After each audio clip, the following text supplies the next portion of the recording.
শেষ বেলায় প্রচারে হেভিওয়েট প্রার্থীদের সমর্থনে তারকাদের আনাগোনা লেগেই আছে।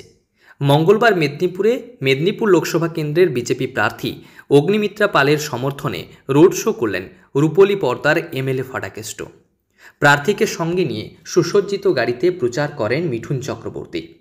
সোমবার বিকেলে তৃণমূল সুপ্রিমো মমতা বন্দ্যোপাধ্যায়ের পদযাত্রার পর মঙ্গলবার সকালে প্রার্থীকে সঙ্গে নিয়ে সুসজ্জিত রোড শো করেন মিঠুন।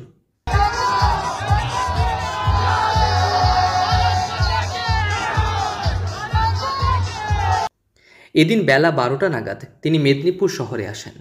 হাজারো হাজারো কর্মী সমর্থকদের নিয়ে তিনি প্রার্থী অগ্নিমিত্রা পালের হয়ে প্রচার করেন।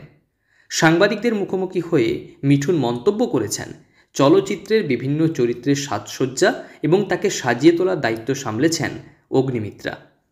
জানেন না, এমএলএ ফাটাকেষ্ট থেকে যত বই আসে আমাকে সাজাতো এই আর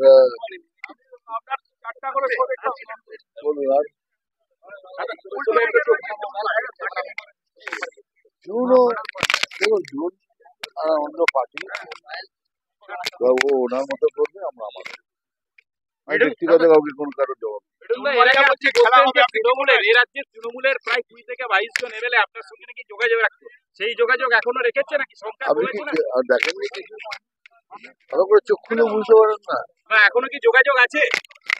যোগাযোগ এখন একটু কম, কারণ এখন ইলেকশন চলছে।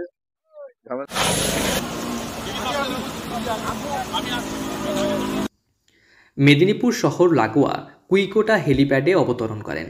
সেখানে তাকে স্বাগত জানায় বিজেপি কর্মী সমর্থকেরা। মেদিনীপুর শহরের কালেক্টরেট মোড় থেকে প্রার্থী অগ্নিমিত্রা পালকে নিয়ে রোড শো করেন মিঠুন। মাইক, বাদ্যবাজনা সহযোগে মেদিনীপুর শহরে প্রচার করেন অভিনেতা মিঠুন।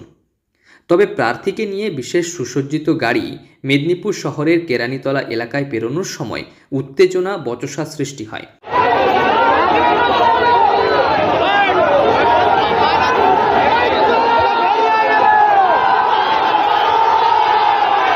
পরে পুলিশ এসে তা নিয়ন্ত্রণে আনে। তবে এবারের হাই ভোল্টেজ কেন্দ্র মেদিনীপুর লোকসভা। দুই প্রার্থী ভোটে জয়লাভের জন্য প্রস্তুত। হেভিওয়েটদের নিয়ে প্রচার সারছেন তারা। তবে মাঝে আর কটা দিন। এই নির্বাচনে কে জয়লাভ করে তা বলবে সময়। পশ্চিম মেদিনীপুর থেকে রঞ্জন চন্দের রিপোর্ট, লোকাল 18 বাংলা।